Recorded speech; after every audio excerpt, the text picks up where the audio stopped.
America में एक मुसलमान नौजवान था। वह दफ्तर में काम करता था। दफ्तर में काम करने वाली एक अमेरिकन लड़की से उसका ताल्लुक बन गया और उसकी मोहब्बत का ताल्लुक इतना बढ़ा कि उसने महसूस किया कि अब मैं उसके बगैर रह नहीं सकता।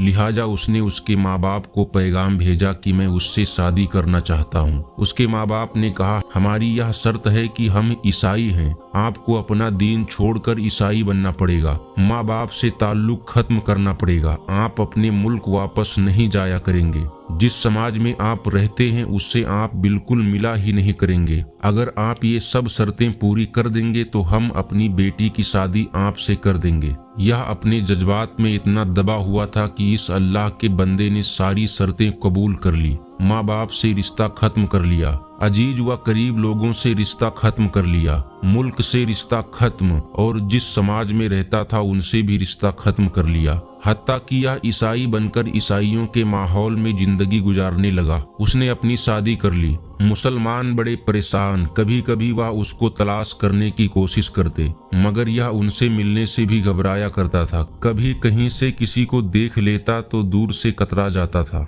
लोग आखिर थक गए। किसी ने कहा कि इसके दिल पर मुहर लग गई है, किसी ने कहा यह इस्लाम से फिर गया है, किसी ने कहा इसने जहन्नम खरीद ली है, किसी ने कहा इसने बड़ा महंगा सौदा खरीदा। हर एक की अपनी अपनी बातें थी। 3-4 साल इसी हालत में गुजर गए। यहाँ तक कि दोस्त अहबाब सबकी याददाश्त से भी निकलने लगा। भूली बिसरी चीज बनता चला गया। एक दिन इमाम साहब ने फजर की नमाज के लिए जब दरवाजा खोला तो देखा एक नौजवान आया। उसने वजू किया और मस्जिद में नमाज की सफ में बैठ गया। इमाम साहब बड़े हैरान हुए। उनके लिए यह चीज तो बड़ी अजीब थी। नमाज पढ़ाई और उसके बाद उसको सलाम किया, फिर उसको लेकर अपने हुज्जे में गए और मोहब्बत प्यार से जरा पूछा कि आज बड़ी मुद्दत के बाद आपकी जियारत नसीब हुई। उस वक्त उसने अपनी हालत बताई कि मैंने उस लड़की की मोहब्बत में अपना सब कुछ कुर्बान कर दिया, बहुत कुछ मैंने अपना जाये कर दिया, लेकिन जिस घर में मैं रहा करता था उस घर में अल्लाह ताला का कुरान रखा होता था।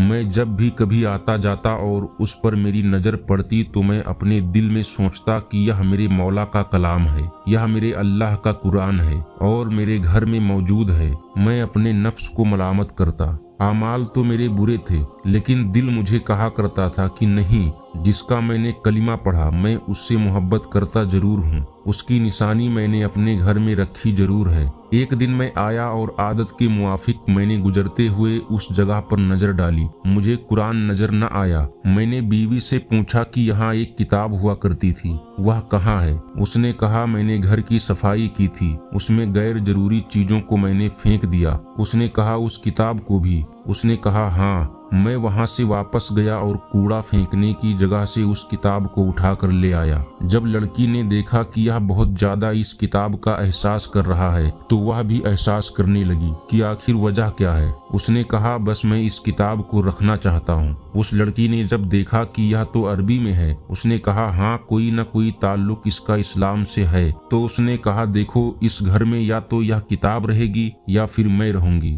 तुम्हें इसमें से किसी एक के बारे में फैसला करना होगा। वह कहने लगा कि जब लड़की ने यह कहा तो मेरे लिए यह जिंदगी का अजीब वक्त था। मैंने अपने दिल से पूछा कि तूने अपने ख्वाहिशात को पूरा करने के लिए सब कुछ कर लिया जो तुझे नहीं करना चाहिए था। आज तेरा रिश्ता परवरदिगार से हमेशा के लिए टूट जाएगा। अब तू फैसला कर ले कि तू इसको चाहता है या इसके परवरदिगार को चाहता है। जब मैंने दिल में यह सोचा तो दिल ने आवाज दी कि नहीं, मैं अपने मौला से कभी नहीं कटना चाहता। मैंने लड़की को तलाक दे दी। अब मैं दोबारा कलिमा पढ़ा और अब मैं हमेशा के लिए पक्का मुसलमान बन चुका हूँ। सोचिए, इतने गाफिल मुसलमान के दिल में भी अल्लाह रब्बुल इज्जत की मोहब्बत का बीज मौजूद है। इस बयान को अपने दोस्तों और जानने वालों को शेयर करें ताकि दूसरों को भी आपकी जात व माल से फायदा हो और यह आपके लिए सदक़े जारिया भी हो जाए।